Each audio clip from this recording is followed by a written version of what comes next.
ಕೋಡುಬಳೆ ಅಂದ್ರೆ ಅಡುಕಲೆ. ವಿದ್ಯಾರ್ಥಿಗಳು ಯಾರಾದರೂ ಸತ್ತು ಬಿಡ್ತಾರಲ್ಲ ಅದನ್ನ ಹೇಳಕ್ಕೆ ಒಂಥರ ಬೇಜಾರು. ಒಬ್ಬ ವಿದ್ಯಾರ್ಥಿನಿ ಸ್ಯಾಂಕಿ ಕೆರೆಗೆ ಹಾರಿ ಆತ್ಮಹತ್ಯೆ ಮಾಡ್ಕೊಂಡಿದ್ದಾಳೆ.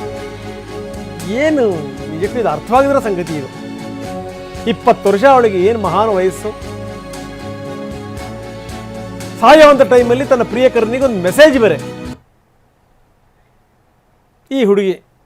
ಈ ಹುಡುಗಿಗೆ ಸಾಯುವಂಥದ್ದು ಏನಾಗಿತ್ತು ಹೇಳಿ. ಇಂಥವ್ರ ಬಗ್ಗೆ ಈ ರೀತಿ ಸಾಯ್ತಾರಲ್ಲ, ಈ ಪ್ರಿಯಕರನಿಗೆ ಮೆಸೇಜ್ ಹಾಕಿ, ತಾಯಿಗೆ ಮೆಸೇಜ್ ಹಾಕಿ. ಅವರಮ್ಮ 20 ವರ್ಷ ಈಕೆಯನ್ನು ಸಾಕಿರೋದು ಹಿಂಗ. ಕೊನೆ ಮೆಸೇಜ್, ಅದ್ಭುತವಾದ ಮೆಸೇಜ್.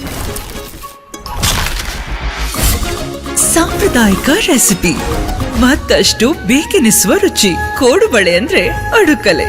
ನೋಡ್ಲಿಕ್ಕ ಅವರಮ್ಮ ಈಕೆಗೆ ಜನ್ಮ ಕೊಟ್ಟಿದ್ದು, ಹೆತ್ತು ಹೊತ್ತು ಮುತ್ತಿಟ್ಟು ತುತ್ತಿಟ್ಟು ಸಾಕಿದ್ದು.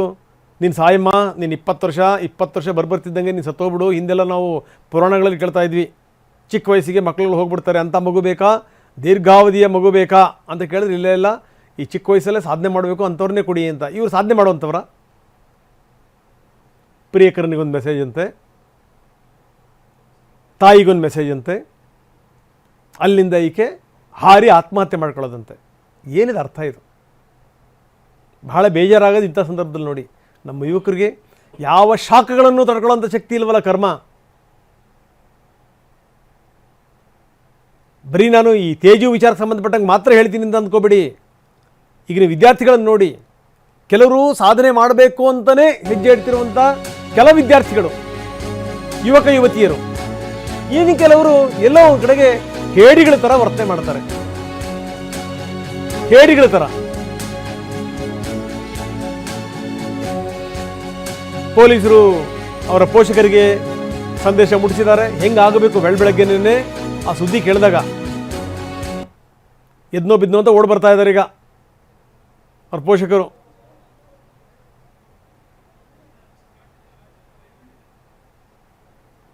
ನಿಜಕ್ಕೂ ಇದು ಈ ಯುವಕರು ಆತ್ಮಹತ್ಯೆ ಮಾಡ್ಕೊಳ್ಳೋದು ಇದೆಯಲ್ಲ, ವಯಸ್ಸಿ ಬಂದಿರುವಂಥವ್ರು, ಅವಮಾನ ಇದು. ಎದುರಿಸಬೇಕು. ಸತ್ತೇನು ಸಾಧಿಸ್ತೀರಿ? ವಂಶಕ್ಕೆ ಕೆಟ್ಟ ಹೆಸರು. ಜೀವನ ಎದುರಿಸೋಕ್ಕಾಗದನ್ನೇ ಹುಡುಗಿ ಆತ್ಮಹತ್ಯೆ ಮಾಡ್ಕೊಂಡ್ಲಂತೆ, ಆ ಹುಡುಗ ಆತ್ಮಹತ್ಯೆ ಮಾಡ್ಕೊಂಡಂತೆ. ಬೇಕಾ ಇದು? ತಂದೆ ತಾಯಿಗಳಿಗೆ ಈ ನೋವು. ಬನ್ನಿ, ನಮ್ಮ ಪ್ರತಿನಿಧಿ ರಾಜಪ್ಪ ನಮ್ಮದು ಈಗ ನೇರ ಸಂಪರ್ಕದಲ್ಲಿದ್ದಾರೆ, ಸ್ಯಾಂಕಿ ಕೆರೆಯ ಮೊಮ್ಮಗದಲ್ಲಿ. ರಾಜಪ್ಪ, ಏನು ಇವಳ ಕಥೆ? ರಾಜಪ್ಪ, ಆತ್ಮಹತ್ಯೆ ಕಾರಣ ಏನಂತೆ?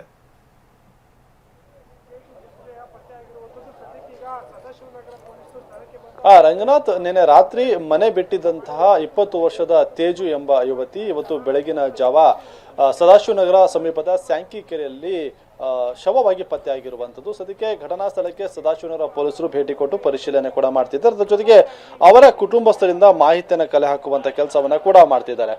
ಅಂದ್ರೆ ತೇಜು ಎಂಬ ಯುವತಿ ಪ್ರೀತಿಯಲ್ಲಿ ಇದ್ಲು. ಜೊತೆಗೆ ಆಕೆಯ ತಂದೆ ಮತ್ತೆ ತಾಯಿ ಇಬ್ರು ಕೂಡ ಡಿವೋರ್ಸ್ ಅನ್ನ ಪಡೆದುಕೊಂಡಿರ್ತಾರೆ. ತಾಯಿ ಮೆಟ್ರೋದಲ್ಲಿ ಕೆಲಸವನ್ನ ಮಾಡ್ಕೊಂಡಿದ್ರು. ಬಹುಶಃ ಮಾನಸಿಕವಾಗಿ ತುಂಬಾನೇ ನೊಂದಿದ್ರು ಅಂತ ಕಾಣುತ್ತೆ. ಅದಾದ ಬಳಿಕವಾಗಿ ತನ್ನ ಬಾಯ್ ಫ್ರೆಂಡ್ಗೆ ರಾತ್ರಿ ಒಂದು ಮೆಸೇಜ್ ಅನ್ನ ಹಾಕ್ತಾಳೆ, ತಾನು ಆತ್ಮಹತ್ಯೆಯನ್ನ ಮಾಡ್ಕೊಡ್ತಿರೋದಾಗಿ. ಅದಾದ ಬಳಿಕ ಫೋನ್ ಸ್ವಿಚ್ ಆಫ್ ಪಡ್ಕೋತಾಳೆ, ಯಾರ ಸಂಪರ್ಕ ಕೂಡ ಸಿಗೋದಿಲ್ಲ. ರಾಜಪ್ಪ, ಈಗ ನೀವು ದೃಶ್ಯಾವಳಿಗಳನ್ನ ತೋರಿಸುವಂತ ಸಂದರ್ಭದಲ್ಲಿ, ನೀವು ತೋರಿಸುವಂತ ಸಂದರ್ಭದಲ್ಲಿ ಯಾರೋ ಬಂದ್ರು ಈಗ ಅವರ ಸ್ಥಳಕ್ಕೆ.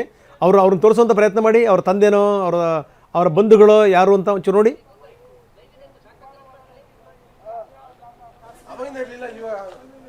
ಘಟನಾ ಸ್ಥಳಕ್ಕೆ ಸದಾಶಿವನಗರ ಪೊಲೀಸರು ಅವರ ಕುಟುಂಬಸ್ಥರು ಬರೋದಕ್ಕೆ ಹೇಳಿರುವಂತಹ ಕಾರಣದಿಂದಾಗಿ ಸದ್ಯಕ್ಕೆ ಏನು ಮೃತಪಟ್ಟಿರುವಂತಹ ತೇಜು ಏನಿದ್ದಾರೆ ಅವರ ತಾಯಿಯ ಅಣ್ಣ ಸದ್ಯಕ್ಕೆ ಘಟನಾ ಸ್ಥಳಕ್ಕೆ ಬಂದಿರುವಂತದ್ದು.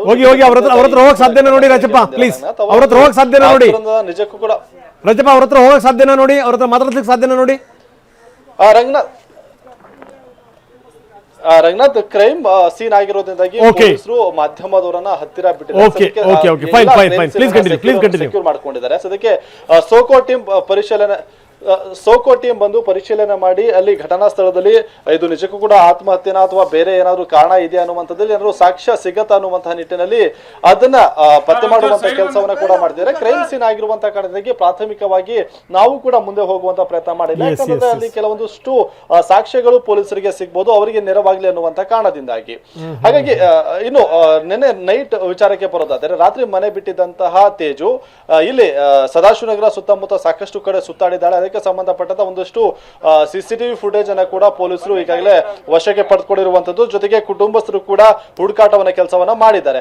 ಅದಾದ ಬಳಿಕ ಇವತ್ತು ಬೆಳಗಿನ ಜಾವ ಈ ಸ್ಯಾಂಕಿ ಕೆರೆಯಲ್ಲಿದ್ದಂತಹ ಸೆಕ್ಯೂರಿಟಿ ಗಾರ್ಡ್ ಏನು ಯುವತಿಯ ಒಂದು ಮೃತದೇಹ ಸಿಕ್ಕಿರೋದಕ್ಕೆ ಪೊಲೀಸರಿಗೆ ಮಾಹಿತಿಯನ್ನು ಕೊಡ್ತಾರೆ. ಪೊಲೀಸರು ಘಟನಾ ಸ್ಥಳಕ್ಕೆ ಬಂದು ಪರಿಶೀಲನೆ ಮಾಡಿ ಯುವತಿಗೆ ಸಂಬಂಧಪಟ್ಟಂತಹ ಒಂದು ಮಾಹಿತಿಯನ್ನು ಕಲೆ ಹಾಕ್ತಂತ ಸಂದರ್ಭದಲ್ಲಿ ಜೊತೆಗೆ ಅವರ ಕುಟುಂಬಸ್ಥರು ಕೂಡ ಪ್ಯಾರಲ್ ಆಗಿ ಹುಡುಕಾಟವನ್ನ ಮಾಡ್ತಿರ್ತಾರೆ ಪೊಲೀಸರ ಜೊತೆಗೆ.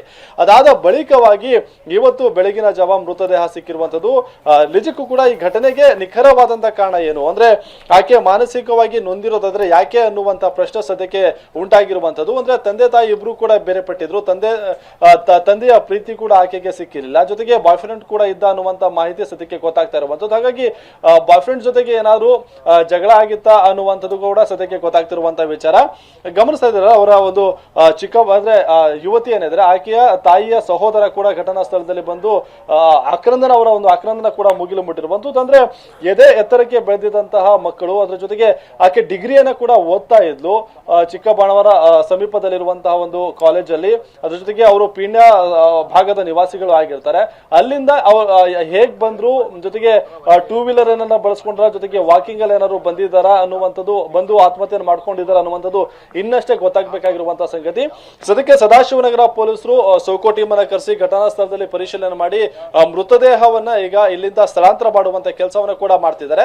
ಅದಾದ ಬಳಿಕ ಅವರ ಬಾಯ್ ಫ್ರೆಂಡ್ ಆಗಿರ್ಬೋದು, ಕುಟುಂಬಸ್ಥರು ಎಲ್ಲರನ್ನೂ ಕೂಡ ವಿಚಾರಣೆ ಮಾಡಿದ ಬಳಿಕವಾಗಿ ತೇಜು ಆತ್ಮಹತ್ಯೆಗೆ ನಿಖರವಾದಂತಹ ಕಾರಣ ಏನು ಅನ್ನೋದು ಗೊತ್ತಾಗಬೇಕಾಗಿದೆ. ರಂಗನಾಥ್, ಧನ್ಯವಾದ ತಮ್ಮೆಲ್ಲ ಮಾಹಿತಿಗೆ. ಕೋಡುಬಳೆ ಅಂದ್ರೆ ಅಡುಕಲೆ.